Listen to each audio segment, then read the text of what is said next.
Assalamualaikum warahmatullahi wabarakatuh. Alhamdulillah, segala puji bagi Allah Jalla Jalaluh, alladzi bi ni'matihi tatimmus shalihan, yang karena nikmatnya kebaikan-kebaikan menjadi sempurna. Mungkin ana dengar dari Mus'ab tadi, keluarga datang dari Jakarta, dari Surabaya, kumpul di sini. Itu murni karena nikmat yang Allah berikan kepada kita. Hati kita yang terjaga di antara kita. Keluarga yang saling mencintai, yang saling menghormatin. Itu juga nikmat dari Allah Jalla Jalaluh. Yang sampai Allah mengatakan kepada Rasulnya sallallahu alaihi wasallam, "Lau anfaqta ma fil ardi jami'an ma allafta baina qulubihim." Kalau engkau menginfakkan semua yang ada di muka bumi ini, engkau nggak akan bikin mereka saling mencintai. Nggak bisa.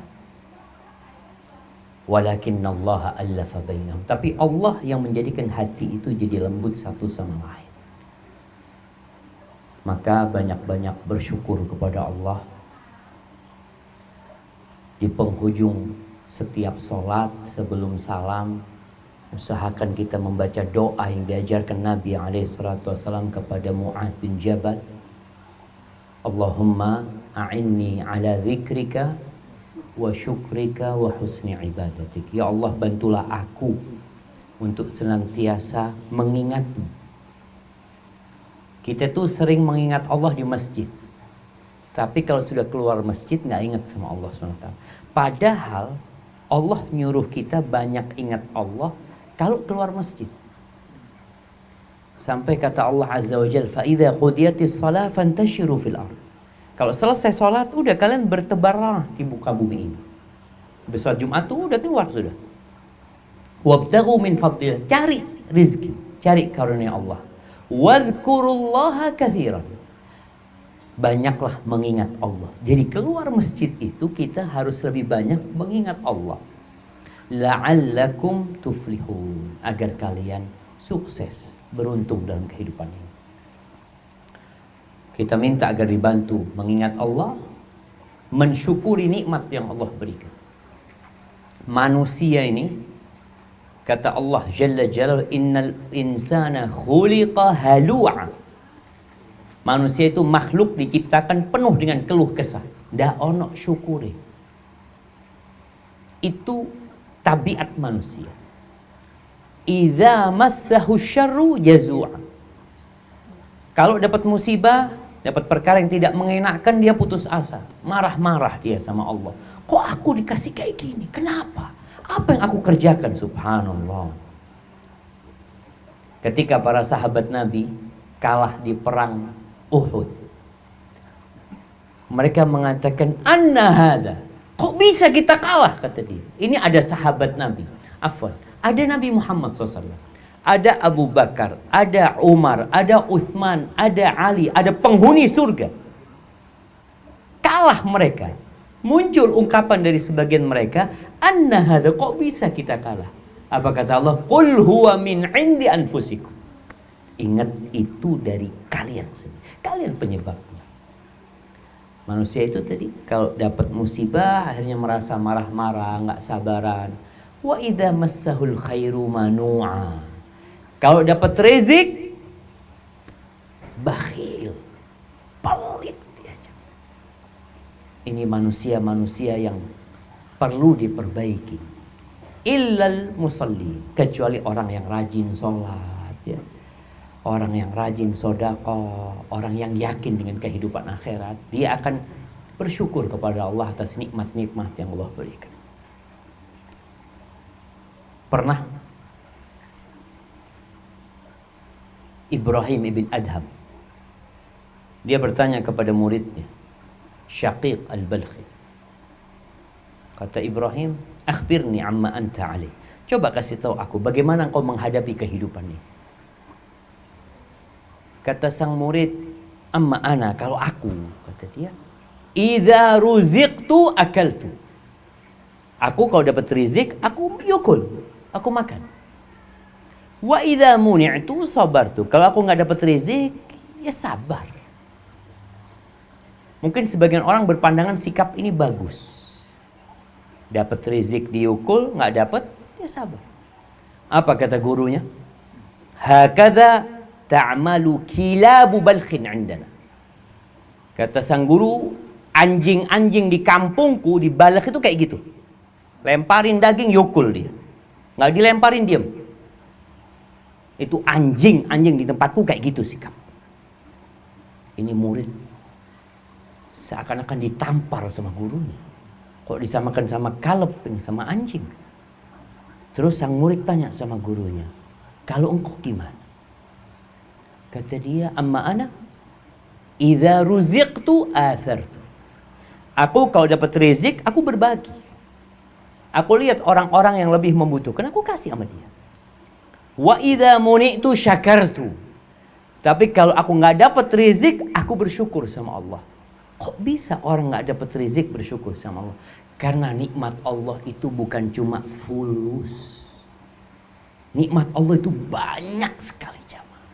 Kita bisa duduk nih, yang duduk di bawah sekarang nih, nggak berasa nanti kalau tua duduk di atas. Kita itu kurang mensyukuri dengkul kita. Tapi kalau sudah kehilangan, baru merasa. Padahal selama ini ternyata dengkul kita ini rezeki dari Allah. Lebih daripada yukulan yang tadi kita makan. Nikmat kaki ini. Allahu Akbar. Maka tadi sang guru mengatakan, kalau dapat rezeki, aku kasih orang lain. Aku berbagi, aku cari yang lebih membutuhkan. Kalau nggak dapat rezeki, aku bersyukur. Artinya seorang hamba itu hidup tetap bersyukur kepada Allah Azza wa Jalla. Makanya kita perlu berdoa, Allahumma a'inni ala dzikrika wa syukrika wa husni ibadatik. Dan beribadah yang baik. Kebanyakan kita ibadahnya asal-asalan. Yang penting sholli. Yang penting puasa. Lu hati-hati.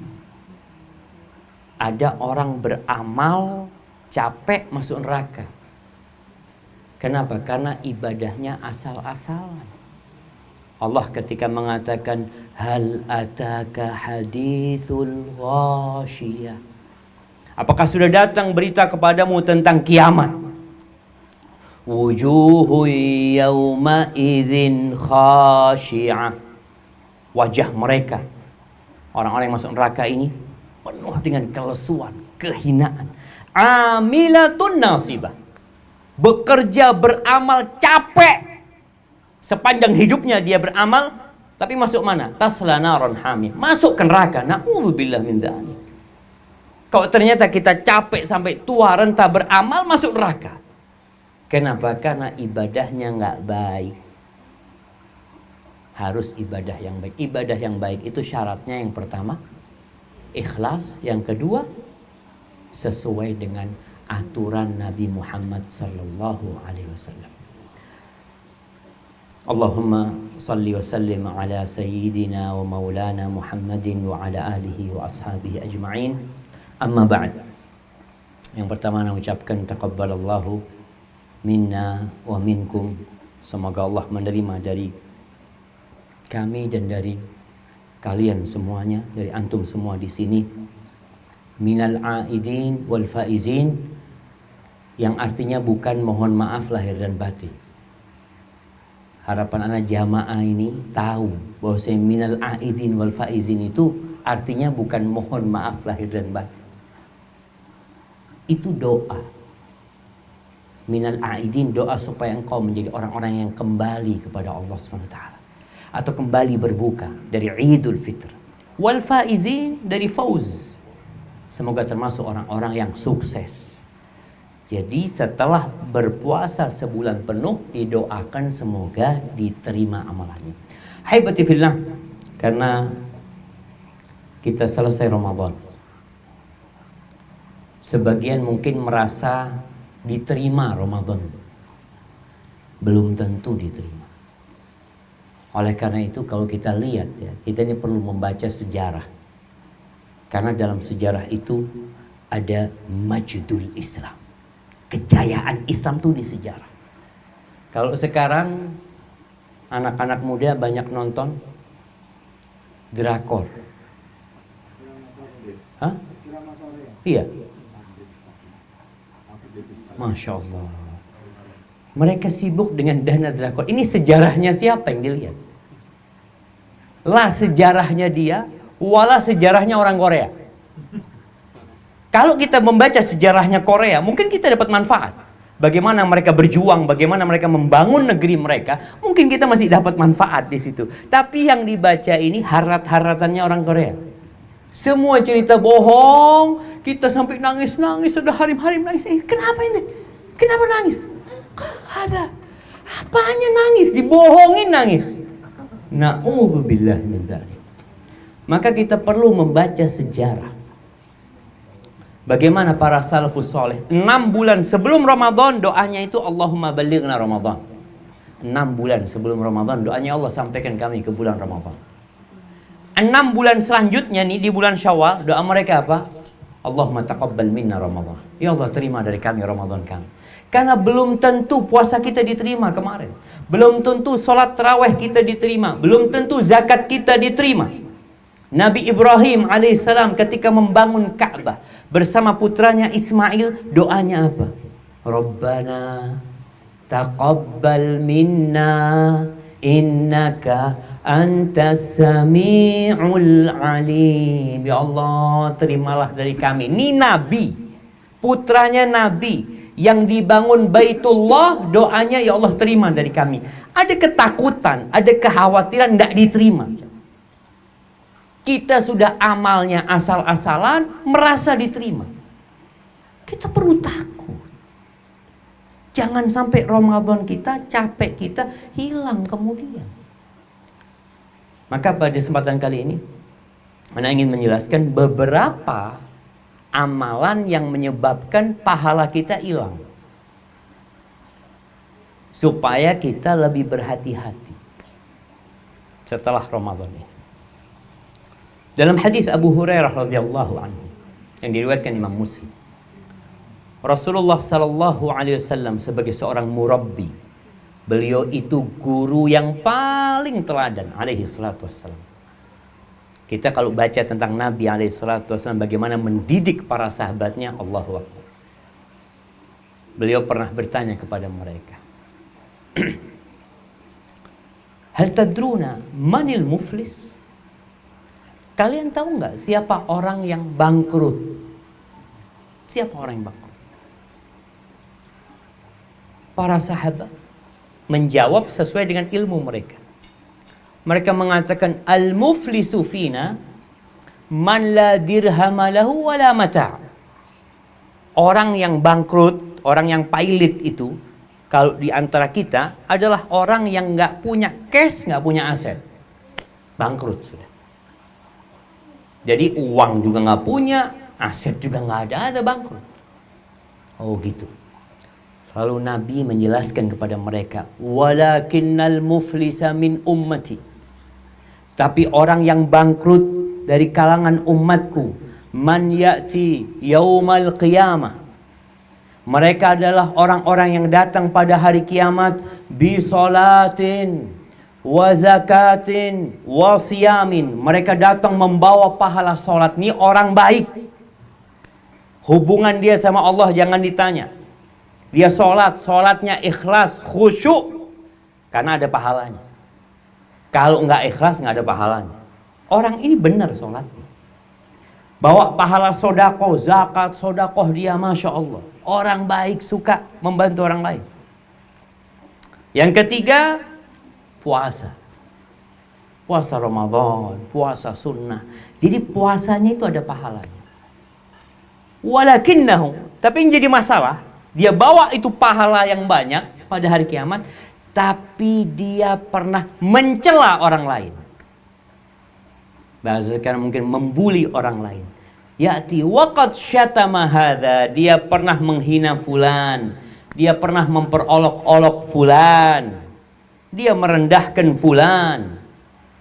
Wa qadhafa hadza, dia pernah menuduh fulana berzina. Wa daraba hadza, pernah memukul fulan. Wa akhadha mala hadza, pernah mengambil hartanya fulan. wa safaka dama hada, ada yang sampai pernah membunuh orang lain. Maka apa yang terjadi? Fayukhad min hasanatihi. Ini orang yang bawa pahala sholat, pahala puasa, pahala sedekah, diambil kebaikannya. Diberikan kepada siapa? Kepada orang yang pernah dia zalimi. Biqadri madlamatihi. Pahala yang diambil sesuai dengan kezaliman yang dia lakukan. Berbeda dosa mencaci maki dengan dosa membunuh tentunya. Berbeda dosa mengambil hartanya fulan dengan dosa membunuh fulan. Tapi akan ditegakkan keadilan itu, diambil pahalanya. Nanti datang fulan lagi mengatakan, ya Allah, fulan pernah menghina ana. Mungkin kalau sekarang di dunia maya orang suka membuli orang lain, memberikan komentar negatif kepada saudaranya, maka pada hari kiamat kelak, kalau tidak dimaafkan sama saudaranya, diambil tuh pahalanya. Terus pahala sholatnya diberikan. Nih fulan yang capek puasa Ramadan, pahalanya dikasihkan ke fulan. Sodakoh dia yang banyak diberikan kepada fulan, sampai nol dia. Nol. Tidak punya pahala sudah. Jadi yang ada dia dosa. Dosa dia tetap ada. Kan nanti ada penimbangan amal soleh, amal buruk. Ada penimbangan hal itu. Jadi orang ini memiliki amal keburukan, tapi pahalanya sudah habis diborong sama orang lain. Ternyata masih ada yang nuntut sama dia. Mengatakan, ya Allah, fulan ini ya Allah punya salah sama ana. Pernah ribain ana. Pernah ngomongin keburukan ana di depan orang lain. Maka diambil lagi, habis sudah pahalanya. Gimana? Akhirnya dosanya orang yang pernah dia dizalimi diberikan kepada ini fulan. Yang pada akhirnya thumma turiha finnar, dilemparkan ke dalam neraka. Maka kita perlu berhati-hati. Jangan sampai pahala Ramadan kita hilang gara-gara kita pernah mendolimin orang lain. Walaupun sedikit. Nggak usah anak pernah menyakiti fulan, tapi ya Allah, nggak banyak. Mungkin pernah dulu waktu SMA anak pernah makan di kantin sekolah, nggak bayar Ustaz. Hari kiamat nanti akan datang tuh tugas kantin nuntut kita. Ana dulu pernah getokin kepalanya sohib waktu SMA. Datang nanti pada hari kiamat. Allah Azza wa Jalla mengatakan, "Famay ya'mal mithqala dzarratin khairan yarah. Wa may ya'mal mithqala dzarratin syarran yarah." Barang siapa yang beramal, zarrah itu semut. Semut yang kecil. Yang mungkin kalau jalan di tangan kita nggak kerasa. Yang beramal kebaikan sebesar itu, hari kiamat akan kita, loh ini ternyata amal soleh anak, iya akan didatangkan. Sebaliknya yang berbuat dosa sebesar semut itu pun dia akan mendapatkannya. Maka ahibati fillah, kita perlu berhati-hati menjaga amalan kita. Jangan sibuk beramal tapi lupa menjaga amalannya. Akhirnya dikasihkan ke orang amalannya. Ini buat yang perempuan. Dalam hadis Abu Hurairah, ada yang bertanya kepada Nabi SAW, ya Rasulullah, fulana, ada fulana nih, seorang perempuan, taqumul lail, wa tasumun nahar, wa tatasaddaq. Dia itu sholat malam, sholatnya bukan yang 5 waktu. Kita tahu ya, perempuan yang sholat 5 waktu, yang puasa Ramadan, yang taat sama suaminya, yang menjaga kehormatan dirinya, akan dipersilahkan masuk surga dari pintu mana saja. Tapi hati-hati, jangan sampai ada yang ngambil tuh amal soleh. Ini fulana sholat malam, sodakoh, kemudian puasa sunnah. Walakinna fi lisaniha saltah tu'dhi jiran. Tapi kalau ngomong pedes, suka nyakitin tetangganya. Apa kata Nabi SAW? La khaira fiha, hiya finnar. Nggak ada baiknya tuh perempuan, neraka tempat. Mana sholat malamnya? Mana sodakohnya? Mana puasanya? Ya nanti pada hari kiamat, itu semua diberikan kepada orang-orang yang pernah dia sakiti. Gimana kalau ini disakiti tetangganya sendiri? Yang padahal kita diperintahkan untuk menghormati tetangga. Terus ditanya tentang ada fulana, ada orang lain. Dia itu ya sholatnya biasa, puasanya biasa, tapi dia baik sama tetangganya. Apa kata Nabi SAW? Hiya fil jannah. Dia di surga. Maka usahakan setelah Ramadan ini kita lihat apakah kita punya masalah sama tetangga kita, apakah kita punya masalah sama sohib kita, atau sama siapapun. Kalau punya masalah, kata Nabi SAW, falyatahallal minhul yawm. Hari ini minta dihalalkan. Anak kayaknya pernah dulu, anggaplah, ya kalau yang sudah tua-tua mungkin enggak, yang muda-muda dulu kita, Masya Allah, jangan suka ganggu orang lain. Kalau dikatakan pernah makan di kantin, enggak bayar, ya seperti itu, minta dihalalkan. Kalau perlu datang kepada dia, datang, bayar. Ana dulu pernah makan gorengan enggak bayar di sini, katanya. Bayar hari ini. Minta. Kalau kita pernah nyakitin fulan, pernah mukul fulan, datengin dia. Kalau dia enggak, ana enggak halal, ana akan tuntut antum pada hari kiamat. Itu hak dia. Dia menuntut hak dia. Maka kadang-kala kita perlu nyogok dia. Ayolah, maafkan ana. Enggak, udahlah nih, kontak motor ana buat antum. Antum ambil, yang penting maafkan ana. Kata Nabi SAW, nanti pada hari kiamat, yauma la yanfa'u malun wala banun. Hari tidak berguna, harta enggak berguna. Anak-anak kita mau nolongin orang tuanya enggak berguna. Illa man atallah biqalbin salim. Kecuali yang datang menjumpai Allah dengan hati yang selamat. Maka ini harus menjadi perhatian kita. Ada muhasabah. Selesai Ramadan ada muhasabah. Muhasabah, alhamdulillah kita sudah puasa, alhamdulillah. Cuma jangan sampai pahala ibadah kita diambil sama orang. Yang paling berat, kalau ternyata nanti yang nuntut kita itu istri kita. Gimana, Cang? Ini buat bapak-bapak. Yang nuntut kita ini bukan tetangga kita, istri kita sendiri. Katanya Amr ibn Qais al-Mullai, dia mengatakan, innal mar'ata, seorang tabi'ut tabi'in, la tukhasimu zawjaha indallahi yaumal qiyamah. Kelak akan ada seorang wanita yang menggugat suaminya di hadapan Allah pada hari kiamat. Dia gugat suami. Apa yang dia gugat? Ya Rabb, wahai Rabbku, hadza zawj, ini suamiku. La yu'allimuni wa la yu'addibuni. Innama ya'tini bi khubzis suq. Nih suamiku nggak pernah ngajarin aku, nggak pernah mendidikku, nggak pernah mengenalkan aku kepadamu, ya Allah. Kerja dia cuma bawa roti dari pasar. Bas cuma memberikan sandang, pangan, papan kepada istrinya. Lupa dengan kewajiban terbesar seorang suami yang kata Allah, ya ayyuhalladzina amanu qu anfusakum wa ahlikum nara. Wahai orang-orang beriman, jagalah diri kalian, keluarga kalian, istri kalian, anak kalian dari api neraka. Maka jangan sampai yang nuntut kita itu pasangan hidup kita sendiri. Kadangkala seorang suami, dia, ya Masya Allah, dia menuntut haknya, istrinya suruh mengerjakan kewajiban-kewajiban dia, tapi dia sendiri tidak melaksanakan kewajiban-kewajiban dia. Maka jangan sampai itu terjadi. Apalagi ya nggak lama kita hidup di dunia. Rumah yang dibangun akan ditinggalkan, mobil yang dimiliki akan ditinggalkan. Kita akan hanya bersama amal kita. Ya apa kalau amal kita ternyata diambil orang lain? Habis kita. Hadza wallahu a'lam bishawab. Itu yang bisa Anda sampaikan. Kurang lebihnya mohon maaf.